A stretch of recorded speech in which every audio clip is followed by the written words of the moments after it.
Assalamualaikum. My name is Dr. Hina Naeem. I'm dermatologist as well as aesthetic physician. I'm practicing in Al Ihsan Hospital, which is located on Murray Road.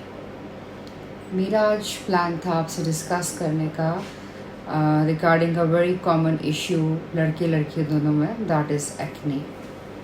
Acne को हम divide करते हैं into different stages, that is mild, moderate and severe. Acne क्यों होती है? Acne mostly start होती है लड़के और लड़कियों दोनों में. एडोलसेंस जब शुरू होती है, बिल्कुल जब आप प्यूबर्टी का फेज़ स्टार्ट होता है, जहाँ पे आपके हार्मोनल चेंजेस शुरू होते हैं, वहाँ पे प्रॉबेबली एक्ने स्टार्ट हो जाती है. एक्ने कॉज के बहुत सारे रीजंस हैं.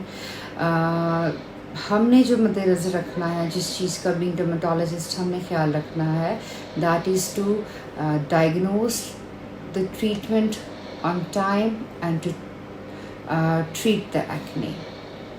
एक्ने की ट्रीटमेंट वेरिएट करती है, उसकी स्टेज पर डिपेंड करती है कि एक्ने किस स्टेज में है. अगर एक्ने बिल्कुल शुरू के फेस में है, दैट इज़ माइल्ड, तो उसको हम टॉपिकल क्रीम्स हैं उनसे, आपके फेस वॉशेस से उनसे ट्रीट करेंगे. आपकी डाइटरी कुछ चेंजेस लाके, आपकी जो डाइटरी हैबिट्स हैं, जैसे मैं अक्सर अपने पेशेंट्स को कहती हूँ कि पानी बहुत पिएं, 10 से 12 ग्लास. ऑयली चीज़ें आप कम खाएं, ऑयली फूड्स आप ना लें. कोला ड्रिंक्स हो गई, आपका जंक फूड हो गया, आपका डीप फ्राइड आइटम्स हैं वो नहीं लेने. आपने चॉकलेट्स नहीं खानी. पानी का इस्तेमाल बहुत करना है. Intake of fluids, intake of water बहुत करना है. रंग वाले खाने हो गए वो नहीं लेने. गर्म अशिया हो गई वो नहीं लेनी. बेसिकली जो जंक फूड है, जो आपका डीप फ्राइड हो रहा है, वो नहीं लेना. अचार वगैरह से आपने जो है वो अपना हाथ रोक के रखना है. स्पेशली लड़के लड़कियां इस एज में they like to have spicy foods, वो नहीं लेने आपने. थोड़ा सा मुश्किल होता है, लेकिन यह है कि अगर पेशेंट ये चीज़ें मद्देनज़र रखे और इनकी इनटेक को कम करे, तो हम एक्ने पे कंट्रोल लेके आ सकते हैं.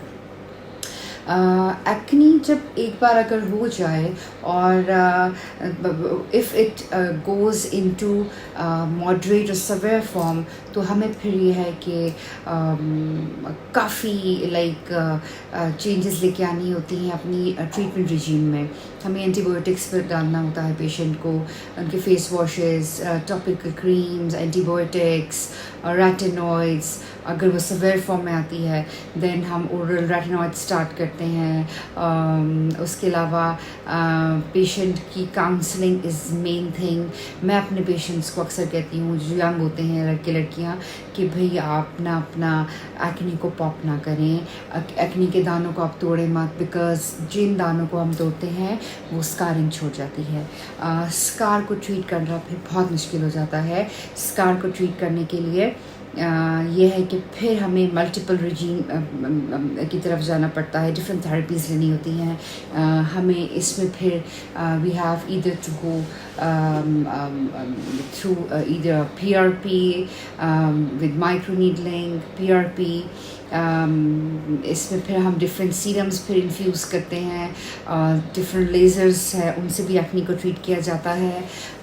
इसके अलावा हम जो खड्डे बन जाते हैं, जो डिफरेंट अक़साम के खड्डे होते हैं, जिसमें आइस पिक स्कार्स हैं आपके पास, बॉक्स लाइक हैं, रोलिंग स्कार्स हैं, तो इन चीज़ों को फिर हम जो है CO2 लेज़र के थ्रू भी ट्रीट करते हैं. लेकिन मेरा मशवरा हमेशा पेशेंट्स को ये होता है कि आप कोशिश करें कि अपनी एक्ने को सवेयर फॉर्म में ना जाने दें.